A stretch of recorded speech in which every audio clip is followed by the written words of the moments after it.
Well, Halloween is right around the corner, and here in Conception Harbour, a group of volunteers is giving new meaning to the idea of community spirit. They've taken a patch of forest and turned it into a haunted hike of spooky horrors.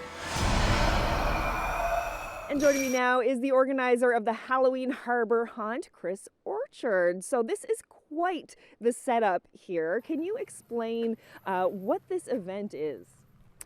The main mission of the event for this particular one for Halloween is just to give a journey through a forest of many different scenes and actors, all kinds of scare tactics for all ages. So when we know there's children, we try to dial it down a little bit so they, don't have dreams for 10 years.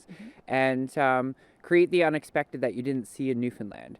I'm from Ontario, obviously, and we've worked many organizations and charities with these scare tactics and these different sceneries with the help of many volunteers of this town. And it's always unexpected walking around a corner. Not necessarily someone's going to jump out and scare you. The nice thing about partnering up as a benefactor with St. Anne's and Perchance is that's a theater company that has brought many volunteer actors, and they put their own twist on their scenes, and it's just created an amazing evening for all ages. And yes, you will hear many people screaming. I am hiding in, there's like a cocoon, and I get to crawl out and then get pulled back in and scream. It's going to be great. What kind of reaction do you get from people? I actually haven't done that yet because I was playing the hag last night, which was really fun because they were just kind of leaning away from me. Can you describe to me what it's like here when the sun sets and the show starts? What does it look like? The lights and everything is up, and there's so much like fog everywhere, and there's people with hoods, and you can't really see anybody's face at that point. And it's really fun.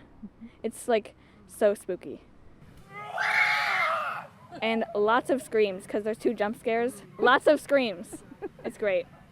This is a really large footprint, a lot of different things happening here. Tell us about the scale of this project. Oh, it's massive because, 8-9 weeks ago, this was a raw forest. There were no paths, there was nothing. And after tons of gravel and cutting with loppers and chainsaws and volunteers, we've got the paths, and then the lighting came, and then all of these creations just keep coming. And every night the actors come, and we have all kinds of kids coming from the local schools who love to come out and jump out at you and scare you as you walk along. So you never see the same show 2 times in a row. A lot of volunteers, like upwards of 90, Chris mentioned. Why do you think so many people want to take part? In talking to people as they leave the park, there's never been anything like this. And there's not a lot for kids in school of this age, basically in their backyard. They can walk down, they can become zombies, they can become anything they want and walk around in the park. You're helping charities, where people might be in need to, with St. Anne's, different structure issues and keeping the history alive. Our biggest motto is preserving the history of the people of Conception Harbour, and that historical building is from the dawn of time, basically. And Perchance being the new company, we want to make sure that they're thoroughly welcomed and that they survive many years like the church has.